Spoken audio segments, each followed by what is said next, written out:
करोड़ों दर्शकों का मिल रहा साथ। एमपी की बात एमपी न्यूज के साथ। दिल तो बच्चा है जी, थोड़ा कच्चा है जी। ये बात हमने जरूर पहले पर्दे पर एक मशहूर गीत में सुनी थी, लेकिन इन दिनों काव्य जगत में भी दिल की बातें हो रही हैं। और जब बात दिल से निकलती है और तमाम श्रोताओं के दिलों को छू जाती है, तो ऐसे में काव्य जगत की एक ऐसी हस्ती या एक ऐसी नायिका का नाम खुद ब खुद जुबां पर आ जाता है, जिन्हें हम भुवन मोहिनी जी के नाम से जानते हैं। कैसे वो इतनी मशहूर हुई और कैसे आज एक कवि नहीं बल्कि सेलिब्रिटी पोएट कही जा रही हैं, यानी कि सेलिब्रिटी कवि के तौर पर उनका नाम पुकारा जाता है, जाना पहचाना है। न केवल देश बल्कि विदेशों में भी उनके नाम की धूम है। तो आइए एमपी न्यूज़ के इस खास सेगमेंट में आप तमाम दर्शकों की मुलाकात कराते हैं देश ही नहीं बल्कि विदेशों में भी अपनी ख्याति रखने वाली अंतर्राष्ट्रीय कवि भुवन मोहिनी जी से। मैडम, आपका बहुत बहुत स्वागत है पहले तो एमपी न्यूज़ के इस खास सेगमेंट में। Thank you so much. MP news के सारे दर्शकों को मेरा प्यार भरा नमस्कार। सबसे पहले तो हम ये जानना चाहेंगे कि एक कवि हृदय जो होता है, कवि का जो दिल होता है, हमने देखा है कि उसमें सतरंग उसकी छटाएं होती हैं, नवरंग उसमें जो है समाहित होते हैं। कभी हंसाना, कभी गुदगुदाना, कभी प्यार, कभी मोहब्बत, कभी इश्क, कभी बेवफाई, और कभी जो है हमें जीवन की आपाधापी से दूर ले जाने की एक अद्भुत शक्ति जो है कवि हृदय में समाहित होती है। तो कैसे देश में भुवन मोहिनी जी का नाम जो है काव्य जगत में इतनी ऊंचाई तक पहुंचा, और वो कौन सा फॉर्मूला था जिसने आपको एक ब्रांड बना दिया? भुवन मोहिनी एक ब्रांड है आज। फॉर्मूला तो मैं क्या कहूँगी सर, आपने जैसा बताया जी। कवि जो होता है, कविता जो होती है वो परकाया प्रवेश होता है। कविता वही सक्षम मानी जाती है, सार्थक मानी जाती है जो आप से लेकर सामने वाले की काया में प्रवेश कर जाए, तभी आप आनंद का उत्सव मना पाते हैं। जैसा कि आपने रसों की बात की, मम्मट ने जब रस निकाले थे, मम्मट के कमंडल से रस निकले थे तो 6 रसों की उत्पत्ति हुई थी, लेकिन फिर ये बढ़कर 9 रस हुए। श्रृंगार को रस का देवता माना जाता है, कहते हैं कि श्रृंगार प्रधान रस है। तो जब मैं लिखा करती थी तो मुझे पता नहीं क्यों श्रृंगार अट्रैक्ट करता था, चाहे वो नायक का हो, नायिका का हो या प्रकृति का हो, तो मुझे वो बहुत आकर्षित करता था। तो मैंने वहाँ से लिखना शुरू किया। और जो आपने एक शब्द इस्तेमाल किया, फार्मूला तो इसका कोई फार्मूला नहीं होता है। कला जो है वो ईश्वर की देन होती है। वो सरस्वती जिस पर हाथ रख दे वो भिखारी को भी राजा बना देती है। तो बस मैं मानती हूँ कि उस माँ का आशीर्वाद है जो आज मैं हूँ। तो हमने देखा कि कवयित्री जब अक्सर मंचों पर आती हैं तो लोग जो हैं पहले छिट्टाकांशी करते हैं, कुछ छेड़ने की गुस्ताखी करते हैं और कुछ ताली बजाकर अपना अभिवादन जो है आप तक पहुंचाते हैं। किस तरह से आप जब मंच पर होती हैं, हम देखते हैं जब लाइव कवि सम्मेलन होता है और उसमें भुवन मोहिनी जी मंच की शोभा बढ़ा रही होती हैं, तो ऐसे कई हंसाने गुदगुदाने वाले किस्से होते हैं। किस तरह से आपको एक खट्टे मीठे अनुभव इस काव्य जगत की एक नई सीढ़ी पर ले जाते हैं? मैं सोच ही रही थी कि ये सवाल ज़रूर आने वाला है। मेरी छवि ऐसी बनी हुई है। मैं जब इस इंडस्ट्री में आई तब हास्य महिलाएं नहीं करती थी, या यूँ कहिएगा कि कहीं ना कहीं प्रतिबंधित थी।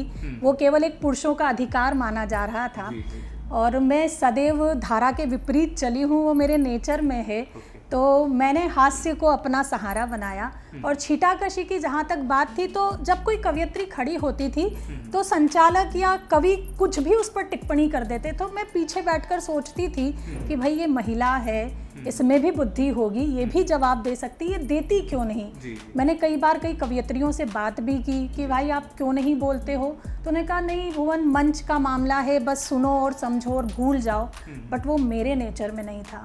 तो मैंने उस जवाब को, जो वो कहते थे, उसका जवाब देना शुरू किया और मैं उसे एंजॉय करने लगी। अच्छा, जब आप एंजॉय करते हो तो जनता भी एंजॉय करती है। तो मुझे जनता ने उस स्वरूप में स्वीकार किया।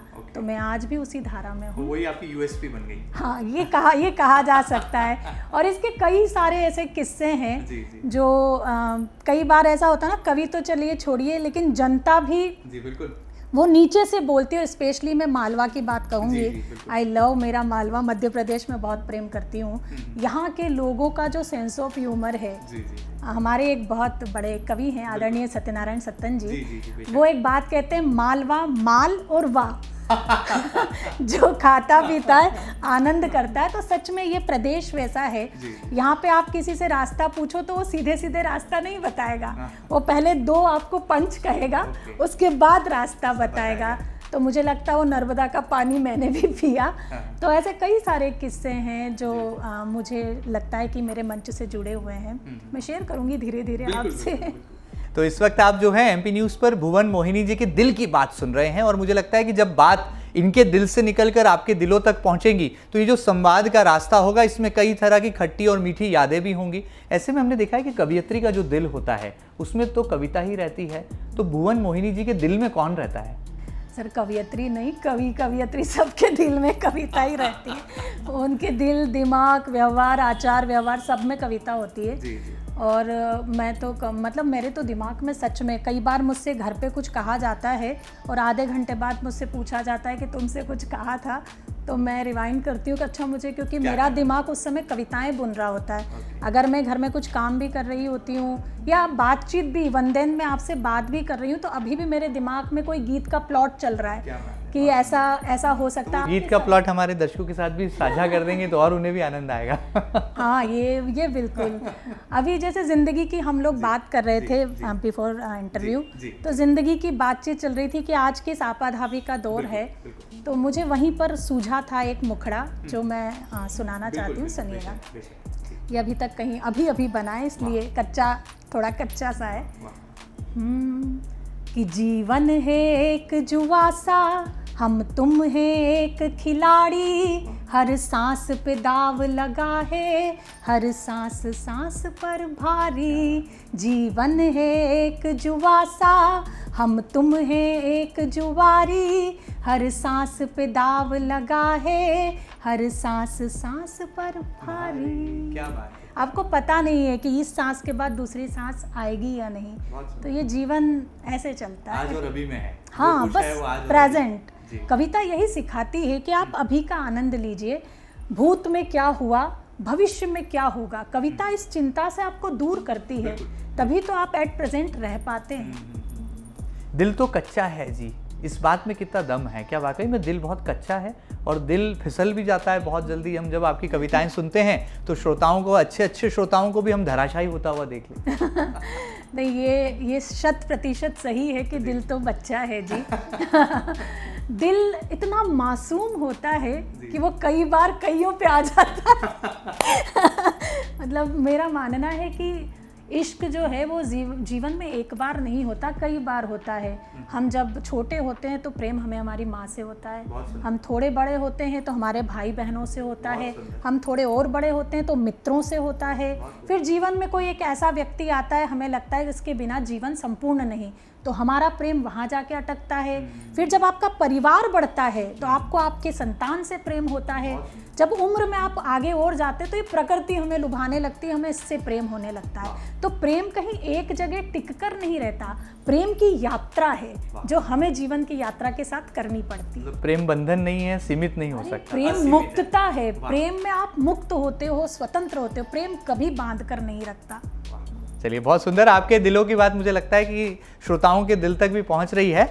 हम ये जानना चाहते हैं कि भुवन मोहिनी जी कैसे भुवन मोहिनी बनी, कहाँ से निकली बात और दूर तलक पहुंची और आज इतने आसमान की शिखर पर विराजमान हैं। और जब हम देश में कवियत्रियों के नामों को गिनते हैं तो उंगलियों पर कुछ नाम आते हैं, उसमें अग्रणी पंक्ति में जो है भुवन मोहिनी जी का नाम आता है। तो कैसे ये शुरुआत हुई, कैसे आप जो है कवियत्री बनी और कितना संघर्ष करना पड़ा? आज जिस मुकाम पर आप हैं, जिस ऊंचाई पर आप हैं, यहाँ तक पहुँचने में कितना मेहनत, कितना पसीना आपने बहाया है और किन किन मुश्किल सफ़र को, डगर को जो है पार किया? देखिए, कोई भी कर्म होता है वो मेहनत तो मांगता ही है निश्चित रूप से। कवियत्री में ऐसे ही नहीं बनी, एक्सीडेंटल ये कहूँगी कि इस फील्ड में, इस संस्थान में मेरा आना अचानक से हुआ। लेकिन मैंने इस संस्थान में बहुत काम किया अपने आप को बनाए रखने के लिए, एक पीढ़ी को संदेश देने के लिए। मैं जब इंदौर शिफ्ट हुई, ये बात होगी 2015 मार्च की आई थिंक। तो हमारे नेबर हैं, वो जैन फैमिली है, उन्होंने एक पंच कल्याणक वो करवाया था, तो उसमें उन्होंने एक कवि सम्मेलन रखा था। तो जैसे ऐसा होता ना कि हम मोहल्ले में होते हैं तो कई बार चौपाले लगती, कोई कुछ सुनाता, कोई कुछ, तो ऐसे महिला मंडल में मैं कभी कभी कुछ सुना देती थी। तो सबको ये पता था कि मैं कुछ ना कुछ लिखती हूँ। तो सबने कहा कि भाई कवि सम्मेलन है तो भुवन भी सुनाएगी। तो कवियों से परमिशन ली गई। अमूमन कवि परमिशन देते नहीं है क्योंकि उनको अपना समय सीमित लगता है, तो कहते हैं इस पर भी कौन हस्तक्षेप कर रहा है।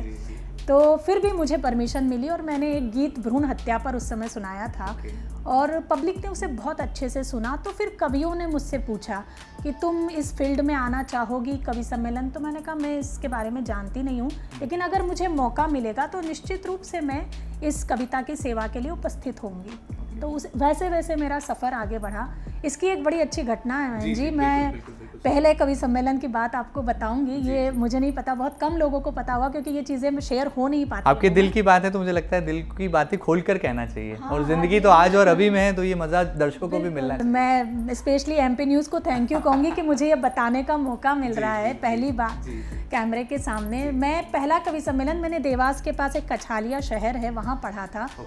तो जब मैं खड़ी हुई, मैं बड़ा लिटरेरी साहित्यिक, क्योंकि उस फील्ड से मेरा परिवार पूरा वैसा है, तो मैंने एक साहित्यिक गीत सुनाया। तो चूँकि वो गांव का एक एटमॉस्फेयर था और पता नहीं वहाँ जो भी जैसा था, तो हास्य का बड़ा माहौल था, तो मैं बाकायदा हुट होकर बैठा दी गई। तो वो मेरे लिए बड़ा झटका था कि ऐसा कैसे हो सकता है। फिर मैं सोचती रही कि कैसे लोगों ने स्वीकार नहीं किया। वो बात चुभती रही। उस कार्यक्रम के बाद घर लौट आई, बड़ी परेशान रहती थी, कुछ दिनों तक बोलती नहीं, गुमसुम। तो मेरे जो साहब हैं उन्होंने मुझसे पूछा कि भाई क्या हुआ है, तो मैंने उन्हें पूरी घटना बताई। तो उन्होंने कहा तुम पीछे मत जाओ, तुम फिर वापस एक बार प्रयास करो, क्योंकि तुम बैठना तुम्हारे नेचर में नहीं है। अगर तुम बैठी रही तो तुम जीवन भर परेशान रहोगी। तो तुम्हें एक बार फिर प्रयास करना चाहिए। तो मैंने देखा कि लोग क्या सुनते हैं, हास्य पर मैं क्या काम कर सकती हूँ। तो एक जो रेख होती है उस पर मैंने पीछे रहकर उस हास्य पर काम किया और आज जो परिणाम है वो आपके सामने है। तो ये बिल्कुल नेचुरल है, ये जो चंचलता है आपकी बातों में, जो मासूमियत है, या जो कहें एक कवियत्री की बातों में जो अपनापन है, वो हमें कहीं मिसिंग नज़र आता है, लेकिन भुवन मोहिनी जी की बातों में वो बहुत हम उसको आत्मसात करते हैं, महसूस करते हैं। हाँ नहीं, मैं चंचल तो सच में ऐसी ही हूँ। स्कूल टाइम से ऐसे ही पूरे स्कूल की जान हुआ करती थी। तो और आज कविता जगत की जान है। सच बात है, पर इस पर मैंने कई बार डांट भी खाई है। लेकिन बड़ा अच्छा लगता है कि लोग इतना स्नेह दे रहे हैं, इतना प्रेम कर रहे हैं। और चंचलता की बात है तो जैसा आपने कहा, दिल तो बच्चा, आप अपने आप को बचपन में रखेंगे तभी आप खुश मिजाज और हर चीज़ का आनंद उठा पाएंगे। जिस दिन आपने ये बोझ लाद लिया कि मैं बड़ा हूँ या मैं एक सेलेब हूँ या जनता मुझे सर पर उठाए हुए है, उस दिन आप उस बोझ के नीचे ही रह जाएंगे। वो आपका बचपना, वो आनंद, वो एक जो आपकी प्रकृति है वो कहीं खो जाएगी। तो मैं नहीं चाहती कि ऐसा कभी हो, तो मैं अपने आप को वैसा ही रखती हूँ। आपके अंदर का बच्चा जीवित है, आपने उसको चंचलता से रहेगा, आमतौर पर महिलाएं अपनी उम्र नहीं बताती, लेकिन आपने आंकड़ा बता दिया। अच्छा चलिए आगे बढ़ते हैं। ये मेरा भी कवि हृदय कभी कभी जाग जाता है, तो उसमें एक सवाल आता है। जब हम कविराज को सुनते हैं मंच से, तो हम एक पुरानी पंक्ति है वो चरितार्थ होती हुई देखते हैं कि कौन कहता है कि आसमान में सुराख नहीं होता, एक पत्थर तो तबीयत से उछालो यारो। कविराज जब कविता के मंच से बोलते हैं तो कई पत्थर उछालने पड़ते हैं, 1 2 3 4, पता नहीं 7वें 8वें नंबर पे जाके उनका सुराख हो पाता है। लेकिन जब आप आती हैं मंच पर तो एक पत्थर उछालती हैं और सुराख हो जाता है। तो ये जादू कहाँ से सीखा? ये तो मुझे नहीं पता, बस भगवती की कृपा है कि ऐसा होता है। आप कह रहे हो तो मैं मान लेती हूँ कि ऐसा होता है। नहीं, दर्शक कहते हैं, ये तो मेरी रिसर्च है, क्योंकि आपके दीवाने बहुत हैं। लोगों के प्रशंसक होते हैं लेकिन भुवन मोहिनी जी के दीवाने होते हैं। नहीं, सच में लोग वाकई में बहुत प्रेम करते हैं और ऐसा होता है कई बार, क्योंकि मैं जब मंच पर होती हूँ तो मैं बड़ी जीवंत रहती हूँ। मुझे हर छोटी छोटी चीज़ का, ये मैंने अपने बड़ों से सीखा है कि आप जब मंच पर बैठो तो हर छोटी चीज़ को वो करो, ध्यान दो और उसे ग्राह्य करो, तब आप उस जनता के दिल तक पहुंच पाते हो। अगर आप वही कि नहीं मुझे A for Apple B for ball बोलना है, तो आप कभी भी जनता तक नहीं जा पाओगे। आप A फॉर एप्पल से डायरेक्ट Z फॉर ज़ेब्रा तक चले गए तो मैं भी कि आप कनेक्ट कर जाओ। तो मैं वो कोशिश करती हूँ और हो सकता है मैं उसमें सफल हो जाती हूँ। तो वो कोशिश एक बार हमारे कैमरे के सामने भी हो जाए, ताकि जो दर्शक इस कैमरे के पीछे टेलीविज़न स्क्रीन पर, मोबाइल पर, इंटरनेट की तरंगों पर इस वक्त आपको देख और सुन रहे हैं, वो भी महसूस करें कि भुवन मोहिनी जी का जो जादू है वो केवल मंचों तक सीमित नहीं है, लेकिन जब टेलीविज़न पर्दे पर आती हैं तो स्क्रीन को फाड़ के वो बात जो है उनके दिलों को छू जाती है। जैसा कि आपने कहा, प्रशंसक बहुत हैं और दीवाने हैं, मैंने हाँ दीवाने, पता दीवाने मेरे साथ एक बड़ी वो ट्रेजेडी कह लो इसे कि दीवाने जो है ना वो कुछ बड़ी उम्र के लोग दीवाने तो मैं तो बड़ी उम्र से क्या मतलब, जो सटियाने वाली उम्र होती है वो वाली? ना सठिया मैं जब वो मुझसे प्रेम करे तो सठियाए हुए तो नहीं है ऑब्वियसली, लेकिन हाँ मैंने देखा है कि एक उम्र वर्ग है जो स्पेशली मुझे सुनना पसंद करता है, फॉलो भी करता है। और मैं जब मंचों पर जाती हूँ, एक मैं पंक्तियाँ ज़रूर सुनाऊंगी, पर एक किस्सा मैं ज़रूर सुनाना चाहती हूँ। जोधपुर का एक कवि सम्मेलन था, ये आई थिंक 2022 की बात है, जब कोविड ख़त्म होकर हम लोग नया जीवन शुरू ही कर रहे थे। तो एक महिला बैक स्टेज आई और वो आकर एकदम मेरे गले लगी और खूब रोई। तो मैंने कहा माँ जी आप प्लीज़ रोइए मत, क्या बात है? बोले बेटा मैं लगभग 100 किलोमीटर दूर से सिर्फ तुमसे मिलने आई हूँ। तो मैंने कहा कि बताइए, बड़ा अच्छा लगा मुझे, आप मुझे सुनती हैं? बोले नहीं, मेरे पतिदेव तुम्हें बहुत सुना करते थे। एक्चुअली उनके हस्बैंड जो थे वो कोविड में जो है बीमारी से ग्रस्त हुए, फिर पैरालिसिस उन्हें हो गया और वो खा पी नहीं सकते थे। लेकिन जब मेरा वीडियो कोई चलाया जाता था तो वो थोड़ा सा प्रफुल्लित होते थे और जो उनसे कुछ बातचीत होता था वो आंखों से इशारा भी करते थे। ये बड़ा ड्रामेटिक आपको लग रहा होगा, लेकिन ये सत्य घटना है बिल्कुल। और उन्होंने मुझे अपनी एक गोल्ड चेन उतार कर मेरे गले में डाल दी। तो मैंने उनसे कहा इसकी कोई आवश्यकता नहीं। बोले तुमने जो मुझे दिया है वो धन से कभी चुक ही नहीं सकता है। जो उनके अंतिम दिन थे जो हम नहीं कर पाए वो तुम करती थी। तो बेटा मैं तुम्हें बेटी की तरह रखती हूँ और जब भी जोधपुर आओ, ये मेरा एड्रेस है, तुम मुझसे आकर निश्चित मिलना। आज भी मैं उनसे कभी कभी बात करती हूँ, सेठी वो उनका सरनेम है। और बड़ा मुझे मतलब अभी भी मेरे गुज़बम्स, मतलब मैं वो पल अभी भी जी सकती हूँ कि वो जिस तरीके से आकर मेरे गले लगी और उन्होंने जो बताया, सच में मतलब ईश्वर को मैं जितना धन्यवाद कहूँ उतना कम है कि मेरे श्रोताओं आपने मुझे बनाया। आपके जीवन की बड़ी उपलब्धि भी आप उसे मानते हैं। हाँ मैं बिल्कुल ऐसे 2-3 वाक़ये जो मेरे साथ हुए बहुत अचानक से घटे। एक बार कार मेरी रास्ते में ख़राब हो गई। यूपी अयोध्या में कवि सम्मेलन करने गई थी, दिसंबर को होता है वो 25 तारीख को। तो लखनऊ से मुझे फ़्लाइट पकड़नी थी और उस समय वहाँ बहुत कोहरा होता है, भयंकर कोहरा होता है। तो गाड़ी हमारी ख़राब हो गई रास्ते में, मुझे फ़्लाइट पकड़नी थी सुबह। तो मैं गाड़ी वो उसने कहा कि मैडम अगर हमने टिकाकर भी खड़ी कर दी तो कोई ना कोई गाड़ी निश्चित रूप से टक्कर मार जाएगी क्योंकि कोहरा बहुत ज़्यादा है। हाँ रुक नहीं सकते, तो हमें जैसा तैसा है साइड में या कहीं खेतों में या ऐसा। तो बड़ा डर कि रात 3-4 बज रहे हैं, क्या करेंगे। अचानक से एक गाड़ी का हॉर्न बजता है और वो हमें वहाँ रुक के तो बोले अरे भुवन मोहिनी जी। तो मैंने कहा सर आप मुझे पहचानते? बोले मैं अयोध्या में स्पेशली आपको सुनने ही गया था और मैं लखनऊ का रहने वाला हूँ और मैं वापस जा रहा हूँ।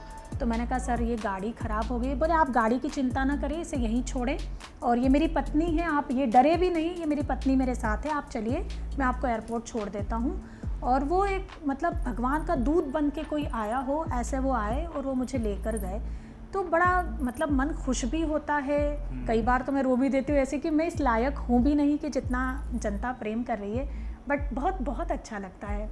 और अब रही 4 पंक्तियों की बात, तो इंतजार है बेसब्री से उसका। निश्चित रूप से वही जो आपने कहा था कि जो उम्र वर्ग के लोग हैं 4 पंक्तियाँ उन्हें भेंट करती हूँ, सुनिएगा कि हकीकत का मंजर भी ख्वाब जैसा है, वक्त क्या है बिखरते गुलाब जैसा है, और तुम्हें देखूं तो चढ़ता है नशा, पुराना इश्क भी पुरानी शराब जैसा है।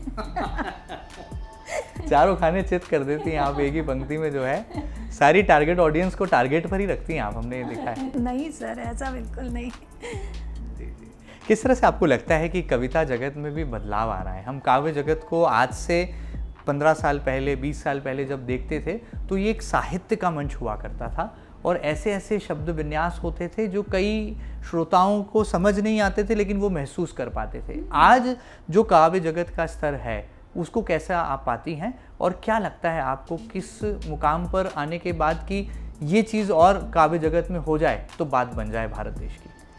नहीं, आपने जो कहा एक तरीके से ये ठीक भी है कि पहले जो 20 वर्ष पूर्व जो स्तर हुआ करता था वो अब नहीं है। लेकिन आप एक बात और कहना, मतलब सिक्के के 2 पहलू होते हैं। श्रोता जो हैं वो भी वैसे नहीं है। बिल्कुल ठीक है, सुधी श्रोता नहीं रहे। सुधी श्रोता पहले जिस बौद्धिक स्तर से पढ़ा जाता था, जनता उतनी ही बौद्धिक स्तर से सुना करती थी, लेकिन आज वो नहीं है। और रही बात इसको मैं कहाँ तक देखती हूँ, तो देखिए पुराने समय के लोग जो हैं उनमें स्वीकार्यता थी। हर चीज़ को वो स्वीकार करते थे। जो भी परिवर्तन आया, पहले देखिए धोती और कुर्ते में हम होते थे, आज आप सूट में बैठे हैं, तो ये भी 20 साल का परिवर्तन है जिसे आपने स्वीकार किया।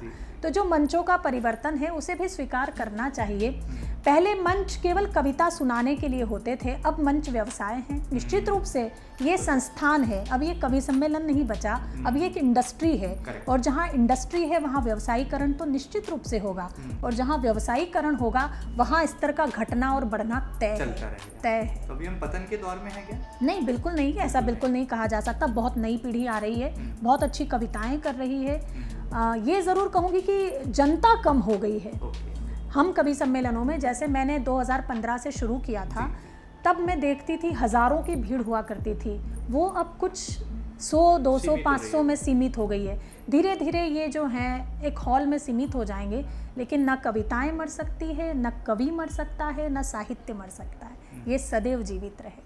बचपन में हम बाल कवि बैरागी जी की कई कविताएं पढ़ते थे और उसे आत्मसात करते थे, और ऐसा पाते थे कि कविता जो है वो दिल की भाषा है, ये दिमाग से कभी समझ में आने वाली नहीं है। और मिस्टर दर्शक महोदय, अगर आप दिल से नहीं सुन रहे हैं तो ये आपको भी छूने वाली नहीं है। लेकिन भुवन मोहिनी जी की हर बात दिल को छू जाती है। तो ये कैसे मैजिक क्रिएट किया? ये अलाइव था या कोई इंस्पिरेशन थी जो आपको मिली और उसके बाद जो है ये धमाल मचना शुरू हो गया? नहीं, इंस्पिरेशन तो क्या, मेरे साहब प्रेम विवाह मैंने किया तो प्रेम में तो मैं डूबी हुई हूँ। तो इंस्पिरेशन वहीं से आता है? वहीं से बाकायदा। अच्छा, आपका पावर सेंटर मतलब जो है साहब है। कहा जा सकता है, कहा जा सकता है।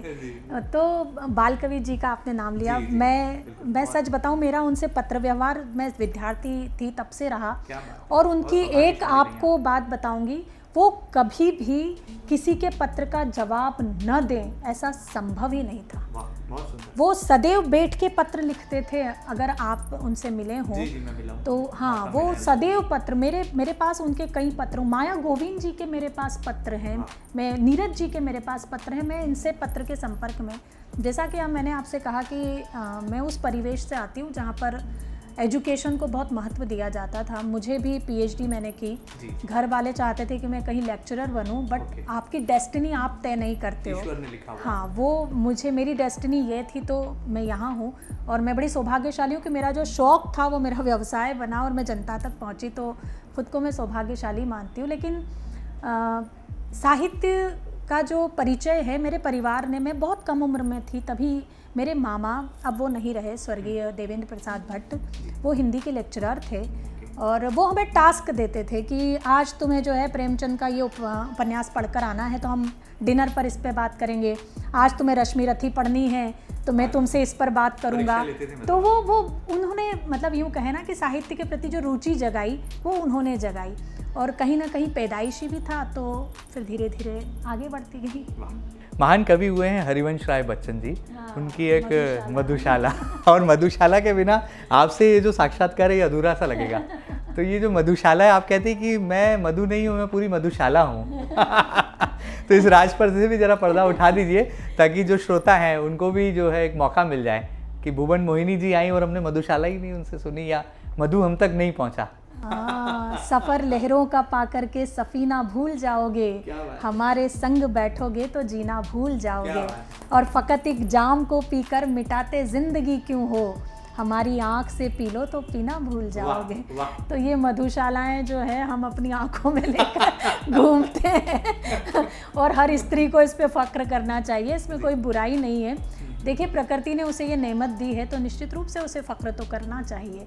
आज कई सिंबॉलिक बने, स्त्रियों की आंखों पर कई गीत लिखे गए, कई किताबें रची गई और उपमाएं दी गई स्त्रियों की आंखों की, कई, मतलब कि हिरणी जैसी आंखें, ये वो। तो निश्चित रूप से मैं मानती हूँ कि होना चाहिए।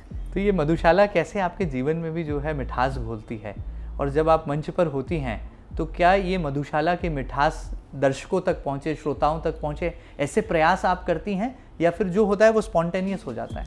नहीं, जो होता है वो स्पॉन्टेनियस। मैंने आज तक कभी प्रयासरत कुछ नहीं किया। हाँ, ये ज़रूर है कि मैं बैठकर लिखती हूँ, उसे रियाज़ करती हूँ, क्योंकि करत करत अभ्यास जड़मति होत सुजान, वो वाली बात है। तो वो ज़रूर मैं अपना कर्म निश्चित रूप से करती हूँ, लेकिन जब मंच पर खड़ी होती हूँ तो कभी सोचकर नहीं खड़ी होती कि मुझे ये कहना है या मुझे ये ऐसा बोलना है या मैं ये सुनाऊँगी। वो सब कुछ चलता रहता है और यकायक हो जाता है। एक सोशल मीडिया पर बहुत वायरल वीडियो है जिसमें भुवन मोहिनी जी एक बुजुर्ग दादा को कुछ नसीहत देती नज़र आ रही हैं और कुछ ऐसा कह रही कि पुराने खंडरों पर हम क्या दाव नहीं लगाते। वो क्या कुछ पंक्ति है, मैं थोड़ा भूल रहा हूँ, आप थोड़ा मुझे इजाज़त दें, अनुमति दें तो शायद आपके मुख से ही मुझे लगता है कि वो सही मायने में अच्छी लगेगी सुनना। मैं चाहती हूँ कि इनसे मैं दूर आऊँ मुझे आप फिर घसीट कर। नहीं, अभी आपने कहा कि आपकी यूएसपी बन गई, तो मेरा पत्रकार होने के नाते धर्म है कि आपकी यूएसपी से जुड़ा जरूर सवाल करूँ। बिल्कुल बिल्कुल, ये पंक्तियाँ भी यकायक ही हुई थी। एक दादा थे जो पता नहीं मंच से उन्होंने कुछ कह दिया था, तो मेरा मानना था, तो जो मैंने पंक्तियों में कहा वो आपने कहा तो सुन लीजिएगा कि हम नीलाम हुए घर को ठिकाना नहीं बनाते, साफ साफ कहते हैं बहाना नहीं बनाते, और बिजलियां भी गिरती है जहां ऐसे खंडरों को हम निशाना नहीं बनाते। वो ये वाकई में ये बड़ी वायरल हुई पंक्तियां, मैंने कभी सोचा नहीं था। अच्छा, इतना अच्छा लिखते हैं, वो नहीं जनता सुनती है, लेकिन जनता ने ये सुन लिया और इसे वायरल कर दिया। अच्छा, मैं कई बार जाती हूँ तो इन पंक्तियों की डिमांड होती, लगता है मुझे कि मैंने क्या रच दी। तो वो नीचे बैठे लोग इन पंक्तियों की डिमांड करते हैं कि नहीं वो ज़रूर सुनाइए। मैंने कहा भाई तुम्हारे खिलाफ लिखी गई है। तो भी वो कहते नहीं मैम वो सुनाइए। ठीक है सुनिए। मतलब लोगों की मजबूरी जो है, लोगों की मजबूरी आपके लिए ज़रूरी बन गई है अब। नहीं देखिए, ये जो समय है ना, जो डिमांड है वही प्रोडक्ट है। करेक्ट, राइट ना। मतलब आप भी पत्रकार हैं तो निश्चित रूप से सारे चैनल्स पर आप देख ही रहे होंगे कि क्या डिमांड है और क्या प्रोडक्ट है। मैं कुछ कहूँगी नहीं, बट जो सच है सो सच है। तो मुझे भी ऐसा लगता है कि ठीक है, अगर उससे वे आनंदित होते हैं तो मुझे कहने में कोई गुरेज नहीं है। अच्छा, एक भुवन मोहिनी जी आपके अंदर छुपी हैं जो प्रेम रस की वर्षा करती हैं और हास्य के बाण भी चलाती हैं, तो किस में ज़्यादा मज़ा आता है? प्रेम रस की वर्षा में मज़ा आता है कि हास्य के बाण चला के लोगों को धराशायी कर देने में ऐसा लगता है कि आज जीत गई भुवन मोहिनी? जीत का जो फल होता है ना वो बहुत कम समय का होता है। मैं दोनों, हाँ, प्रेम तो हारना ही सिखाता, जीतना कभी नहीं सिखाता। हास्य तो मुझे आनंद निश्चित रूप से देता है। मैं दोनों पक्ष को बराबर जीती हूँ, ऐसा नहीं कहेंगे कि प्रेम को बहुत ज़्यादा या हास्य को, दोनों पक्ष, हाँ दोनों पक्ष को मैं बराबर जीती हूँ। आप एक पुस्तक है, मैं नाम उसका भूल रही हूँ, उसमें बड़ी अच्छी बात, एक कोटेशन आई थी कि श्रृंगार में भी अगर हास्य उत्पत्ति हो जाए तो वो श्रृंगार बहुत चरम तक जाता है। अगर आप उसे बड़ा संयोजित ढंग से जिएंगे तो आप उसे जी नहीं सकते। जब तक उसमें चटपटापन नहीं आता तब तक आप जी नहीं पाते। तो मैं दोनों, तो वो लोग हैं जो पोहे में भी जीरावन डाल के खाते हैं। भैया तो इंदौरी का काम करता है क्या? मैं अभी वियतनाम ट्रिप पर गई थी, तो मेरे बैग में कुछ हो ना हो मैंने सेव के पैकेट्स ज़रूर रखे थे कि वहाँ जो मिले, इंडियन फूड वहाँ मिलता है, बट मुझे कि सेव तो होना ही। हाँ, वो अभी मैं परसों कल मैं दुबई जा रही हूँ, तो अभी मेरे बैग में सेव आप देखोगे जो मैंने रख ली है कि नहीं, ये इंदौरियों की खासियत है और I am proud to be Indian कि हाँ बड़े मस्त लोग हैं। तो आपने सेवों की बात की है तो थोड़े से कावे रस के परमल भी आप बांट दीजिए। और जो पीले चावल हैं वो दर्शकों की तरफ से मुझे लग रहा है बार बार इस फेसबुक पर, यूट्यूब पर, इंस्टाग्राम पर कमेंट्स के रूप में आ रहे हैं, तो क्यों ना उनकी इस फरमाइश को भी पूरा कर दीजिए। बिल्कुल मैं करूँगी। मैं 4 पंक्तियाँ सुनाती हूँ। मैं आज जब इंटरव्यू के लिए आ रही थी तो मुझे कुछ लोगों ने कहा कि आप ये ज़रूर सुनाना, क्योंकि मेरा मध्य प्रदेश से जो रिश्ता है, मैं पहली बार बता रही हूँ कि मध्य प्रदेश में बहुत कम लोग हैं जो जानते हैं, ये जान पाए हैं। मुझे अभी भी लोग राजस्थान का समझते हैं। मुझे कई लोग जब फ़ोन करते हैं कार्यक्रम की क्वेरी के लिए तो बोलते हैं कि मैम आप तो उदयपुर से ट्रैवल करेंगी। मैंने कहा नहीं भाई, मैं इंदौर रहती हूँ, मुझे इंदौर का मानो। अब तो आधार भी मेरा यही वोटिंग कर रही हूँ मैं पिछले कई सालों से। तो यहाँ ये इंदौर शहर मेरा। 4 पंक्तियाँ प्रेम की सुनिएगा जो मुझे भी बेहद प्रिय है। कहते हैं कि स्त्री जब श्रृंगार जीती है तो वो मर्यादा में तो होती है लेकिन अमर्यादित भी होती है। तो बस यही इसी बात का परिचय देती हूँ। 4 पंक्तियाँ सुनाती हूँ, सुनिएगा।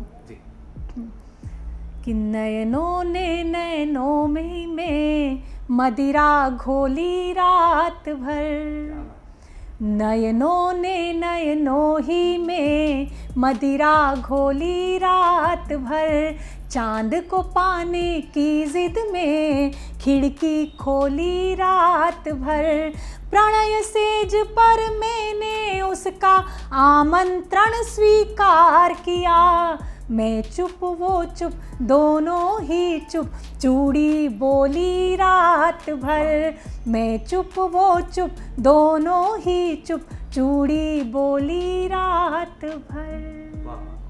आपने जो है इस इंटरव्यू को एक नए रोमांच पर लेके आ गया। मैं रोमांस नहीं कह रहा हूँ, रोमांच पर ले गए आप। आप क्या कह रहे हो मैं समझ रही हूँ। बहरहाल जो साक्षात्कार करता है उसकी व्यथा को भी जान ले, वही कवियत्री होती हैं। और मुझे लगता है आप बहुत महारथी हैं, काव्य जगत में महारथी हैं।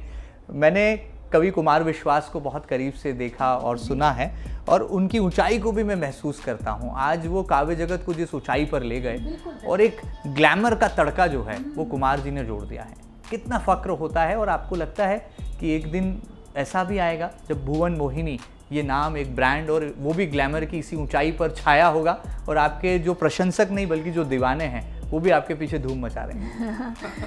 कुमार जी, निश्चित रूप से गर्व होता है। कुमार जी ने इस काव्य जगत को ऐसी ऊंचाई दी है कि उसकी कल्पना हर कवि जो आ रहा है, जो है, वो सभी कल्पना करते हैं उसकी। कुमार जी, मेरा जो नाम है भुवन मोहिनी, मुझे कहने में कोई वो नहीं है कि मेरा ये नाम उन्होंने दिया। क्या बात। और जब मैं नई नई कवि सम्मेलन में आई तो भुवन ही मैं लिखती थी। तो उनसे किसी कवि ने कहा कि भाई एक नई लड़की आई है और अच्छा सुनाती है, तो पर उसका नाम थोड़ा जो है वो वैसा नहीं है, भुवन काव्यात्मक नाम नहीं लगता। तो उन्होंने पूछा कि भाई वो क्या सुनाती, तब तक मैं उनसे मिली नहीं थी। तो कवि ने बताया कि भाई वो श्रृंगार भी सुनाती, हास्य भी करती है, थोड़ा मोहित कर लेती है। तो उन्होंने तपाक से कहा कि भाई तो फिर इसका नाम भुवन मोहिनी होना चाहिए। तो उस दिन के बाद मेरा नाम भुवन मोहिनी हुआ। और रही बात उन तक सोचने की कि मैं एक ब्रांड बनूं, निश्चित रूप से हर व्यक्ति अपने शिखर की कामना करता है। और मैं ये नहीं कहूँगी कि मैं बहुत जीती हूँ उस चीज़ को, क्योंकि मेरे लिए एक स्थान उस ईश्वर ने निश्चित किया है, तो जो प्राप्त है वही पर्याप्त है। तो मैं उसी में खुश हूँ। लेकिन निश्चित रूप से अगर मुझे ऐसा मिलेगा तो मैं और जनता की सेवा करूँगी कविता के माध्यम से, और अपने वो रंग जो मैं मंचों पर कई बार नहीं ला पाती, मैं उस रंग से भी रूबरू करवाऊँगी। लेकिन हमने ऐसा सुना कि कभी कभी संतुष्ट नहीं होता, उसे संतुष्ट कर दिया तो फिर कविता का मंच कैसे सजेगा? नहीं, कवि नहीं, किसी भी व्यक्ति, कोई व्यक्ति कभी संतुष्ट नहीं होता। विवेकानंद की जीवनी मैंने पढ़ी, उसमें एक लाइन उन्होंने कही कि जो व्यक्ति संतुष्ट हो जाता है वो अपनी सफलता का बाधक हो जाता है। जब तक वो असंतुष्ट रहता है तब तक वो प्रयास करता है। जिस दिन संतोष आ गया तो आप बैठ जाएंगे कि बस ठीक है ना, जो है सो है। शास्त्रों में तो लिखा है संतोषी सदा सुखी। वो संतोष नहीं, संतोष मन का, संतोष कर्म का संतोष कभी नहीं। आप गीता पढ़ेंगे, गीता में कभी कर्म के संतोष से नहीं कहा। कृष्ण ने कहा कि भाई कर्म का संतोष तो नहीं, जहां तक अंत है तुम्हें करना ही है। कर्मण्येवाधिकारस्ते मा फलेषु कदाचन। बिल्कुल, तो वो तो आपको करना ही है, इसलिए संतोष तो कभी होता ही नहीं है। और जैसा कि हम गीत लिखते हैं, कविताएं लिखते हैं, तो कभी हम एक बार लिखकर संतोषी नहीं हो जाते। मैं 50 बार अपनी कविताओं को पढ़ती हूँ और हर बार एक नया शब्द, एक नया थॉट आता है कि इसको यार ऐसा नहीं, ऐसा किया जा सकता है, इस गीत को ऐसा मोड़ भी दिया जा सकता है।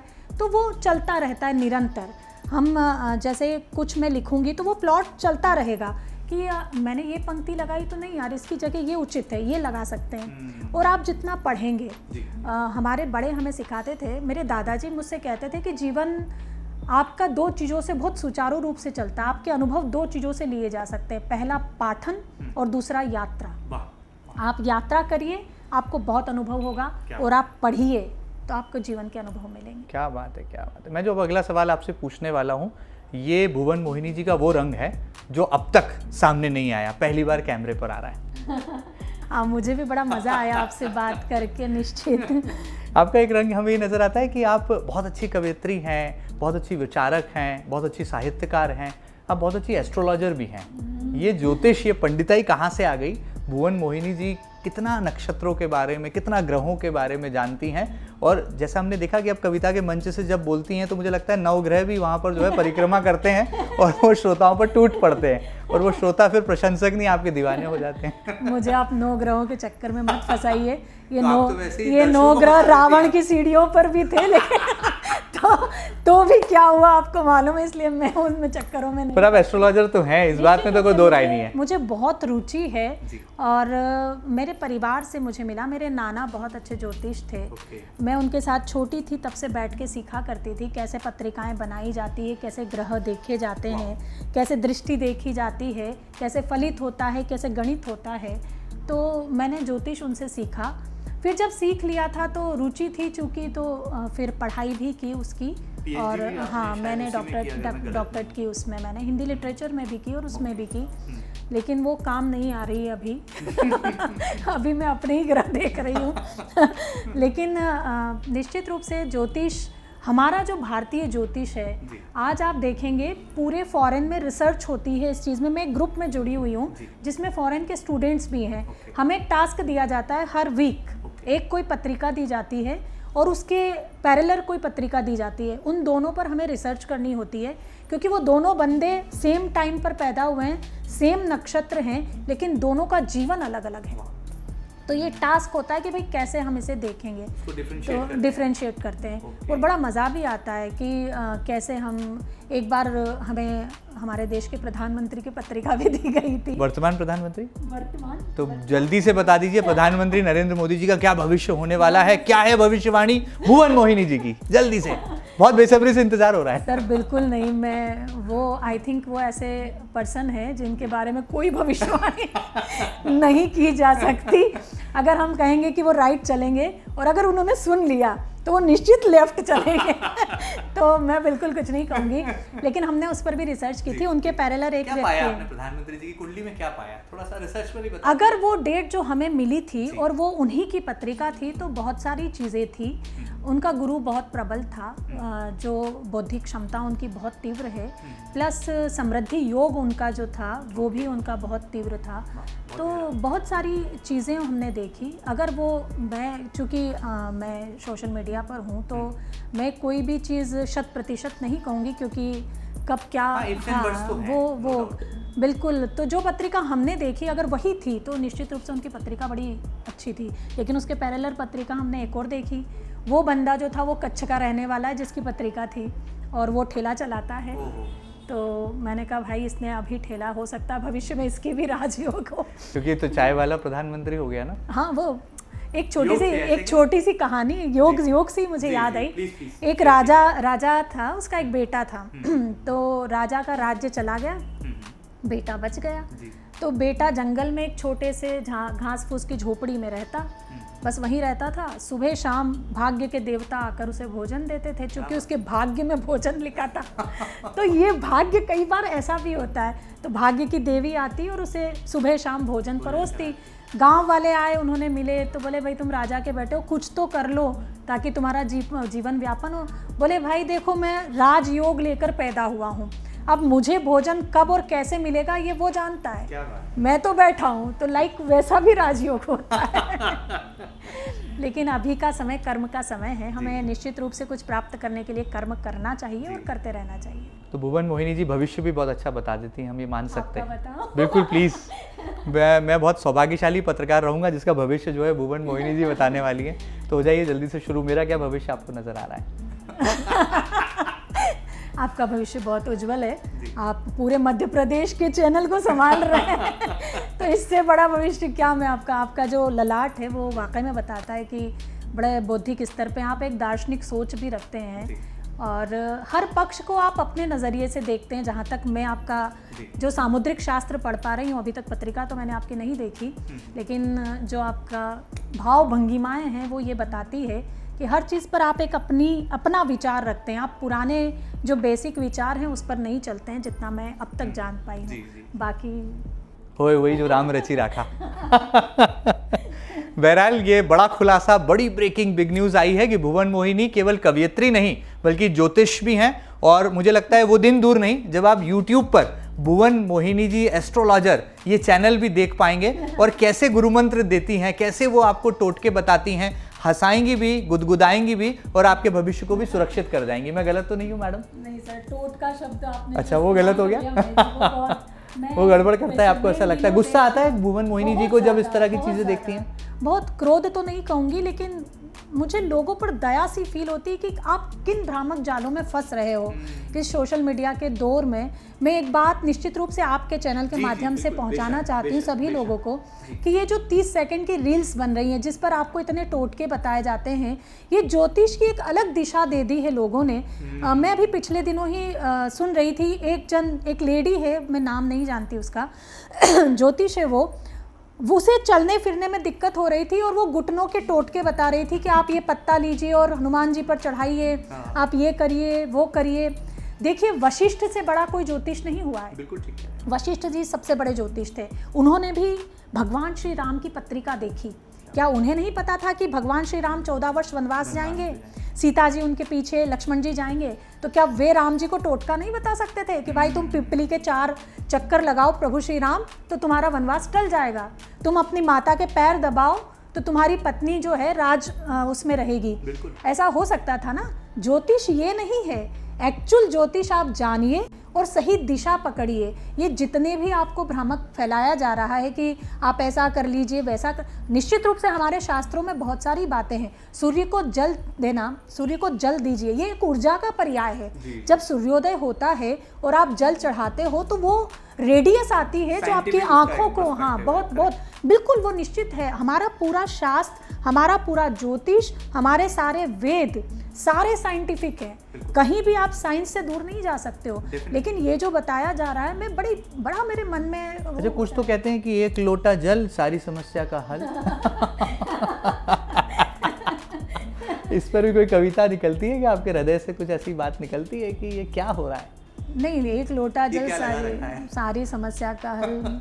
मैं तो घर का ही बताऊंगी। मेरी बुआ बड़ी शिव जी की भक्त हैं। फूफा जी मेरे कोविड में नहीं रहे और वो बड़े एथलेटिक थे, शरीर से बड़े स्वस्थ थे और बिल्कुल देसीपन था उनमें। देसी खाना खाते थे, देसी तरीके से जीते थे और खूब अच्छी नींद लेते थे।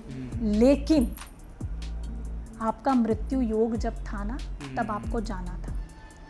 उसमें न तो जल काम आया न फल काम आया। तो आप एक चीज़ मैं ज़रूर आपको इस बात पे कहूँगी कि उन्होंने यूथ को इस तरफ मोड़ा। वो यूथ जो एक आईटी की सोच रख रही थी, वो यूथ जो हर चीज़ में साइंटिफिक लॉजिक ढूंढ रही थी, वो यूथ अब जाकर काली मिर्ची चढ़ा रही है, वो यूथ मूंग चढ़ा रही है। मतलब आप क्या कर रहे हो? आप भगवान निश्चित रूप से हैं, एक एनर्जी है जो पूरे सोर्स को चला रही है, पूरी पृथ्वी को चला रही है। आप उसे फील करना सिखाइए। आप शिव के अद्वैतवाद को लाइए। क्या अस्तित्व है आपका, आप उसे लाइए। आप ये मत लाइए कि आप ये कर लीजिए वो कर लीजिए, उससे ऐसा हो जाएगा उससे वैसा हो जाएगा। नहीं हो सकता है, हो ही नहीं सकता है। आपके भीतर आपको विश्वास पैदा करना पड़ेगा, खुद को बताना पड़ेगा कि मैं ये कर सकता हूँ, तब आप कर सकते हैं, अदरवाइज नहीं। सत्यम शिवम सुंदरम, सत्य ही शिव है, शिव ही सुंदर है। और ये पूरी सृष्टि, ये पूरा संसार शाश्वत है और उसी में समाया है। मुझे लगता है कि लोग यहाँ पर टनाटन होना चाह रहे थे लेकिन आपने उन्हें सनातन कर दिया।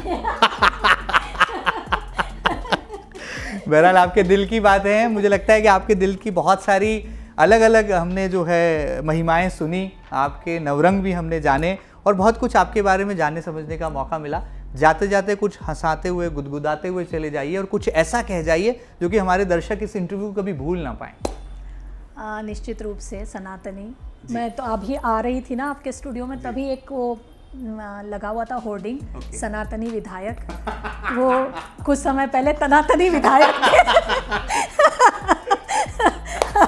सनातनी विधायक वाकई में ये भी है। मैं पढ़ते पढ़ते ही सोच रही थी। लेकिन मेरे प्यारे दर्शकों, और बहुत आप हंसी खुशी से रहिए, आनंद से रहिए।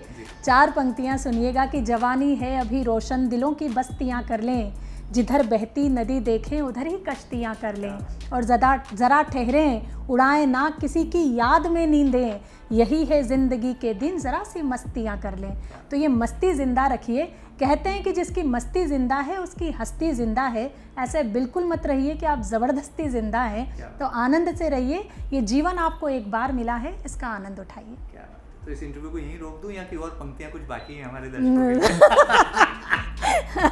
बहरहाल जितना मन यहाँ पर दर्शकों का यहाँ पर बने रहने का कर रहा है, उतना ही मन हमारा भी कर रहा है, लेकिन समय की एक सीमा है, हर चीज़ की एक मर्यादा है और बहुत हेक्टिक शेड्यूल यहाँ पर भुवन मोहिनी जी का है, क्योंकि दुबई के लिए वो उड़ान भरने वाली हैं और उस उड़ान में हम कोई अवरोध या खलल पैदा ना कर दें, इस चिंता को भी हमने मन में रखा है। उम्मीद करते हैं कि भुवन मोहिनी जी के दिल की बात आपके दिलों को भी छू गई होगी और कैसे वो यहाँ पर कविता के मंच पर जब आती हैं तो कैसे माँ वाग्देवी की कृपा बरसती है और जब वो बातों से हास्य के बाण चलाती हैं और प्रेम की बरसात करती हैं तो ऐसा लगता है कि मानो प्रशंसक उनके दीवाने बन गए और वो झूम रहे हैं और इधर उधर घूम रहे हैं। बहरहाल उम्मीद करते हैं कि एमपी न्यूज़ के इस खास सेगमेंट में भुवन मोहिनी जी के दिल की बात आपको बहुत पसंद आई होगी और उनके कौन से दिल की बात आपके दिल को छू गई, अपनी प्रतिक्रियाएं हम तक जरूर पहुंचाइएगा और ताज़ा तरीन खबरों के लिए और ऐसे मज़ेदार इंटरव्यूज़ के लिए बने रहिएगा आपके अपने न्यूज़ चैनल एमपी न्यूज़ के साथ। फिलहाल इतना ही, नमस्कार। करोड़ों दर्शकों का मिल रहा साथ, एमपी की बात एमपी न्यूज़ के साथ।